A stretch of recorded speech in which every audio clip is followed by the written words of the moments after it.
When considering the creation of people from an ethical standpoint, there are no easy answers. Antinatalism can be detrimental to well-being, and as we'll see, it's not just for the obvious reasons. On the other hand, a belief that dominates the world makes it hard to be objective and see its logical failings. Even the word natalism has taken on a different meaning, because saying that procreation is just okay is like saying nothing at all. The assumption being that if that's the way it is, then that's the way it ought to be. To question this is so subversive that even philosophers spend very little time debating the question of creating life, compared to safer areas of inquiry, like killing people with trolleys. Consider utilitarianism, which measures the added benefit and the reduction in harm for all those affected by an action, and deems it morally good if the sum of these effects increases total well-being, or utility. This framework is often used to justify, even encourage procreation, based on the assumption that each life contains more good than bad, and therefore increases total utility. But when you think about it, this is clearly biased sentiment. Encouraging the creation of new people because it increases utility is like encouraging activities that require a helmet because that increases the use of safety precautions. The illusion of added value is merely the result of added need. People who never existed are not deprived of any utility, but with existence comes the price of the disutility they'll experience.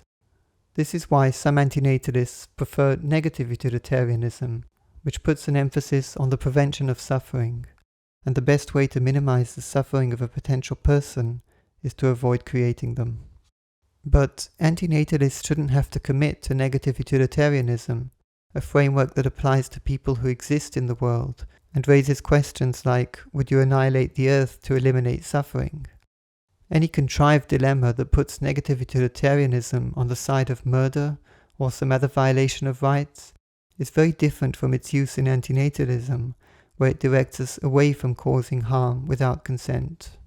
The action in question is unique in that it doesn't just affect someone else, it creates an unpredictable series of mental states that would never have existed otherwise. So it makes sense to take every one of these states of being into consideration, either by applying the principle of negative utilitarianism or some variation of it, or simply by asking, what if the person you create suffers to the point of regretting their existence, or even wanting to end it? It's hard to integrate this kind of suffering, which we can call the unbearable, into our little calculations of the good and bad in life, or for that matter, into musings about the value of suffering.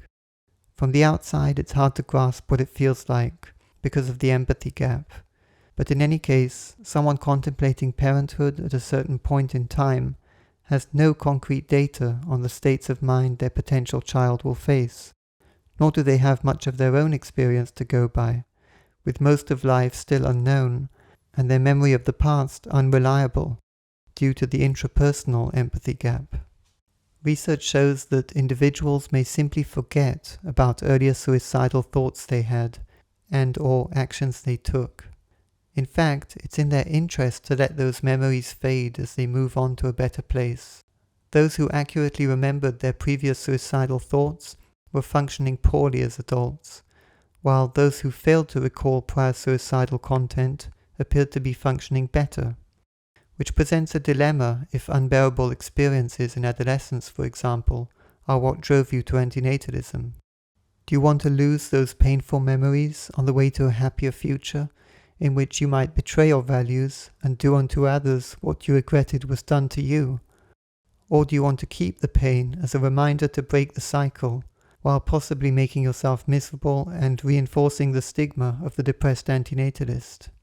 Even if personal trauma isn't what led you to antinatalism, merely holding a belief that gets confirmed every time you notice something bad in the world can take a toll. Does the well-being of an antinatalist have to be at odds with their ethical integrity? Not necessarily. It's possible to reconcile the two sides, the negative ethics of antinatalism and a positive attitude to life, by simply remembering to distinguish between the non-existent and those that are here already.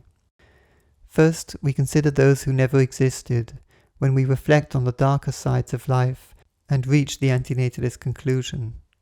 Then, if our conviction is based on reason and transcends the empathy gap, we can strive to minimize its negative effect, using it as a foundation to build upon in any way that is helpful and conducive to well-being.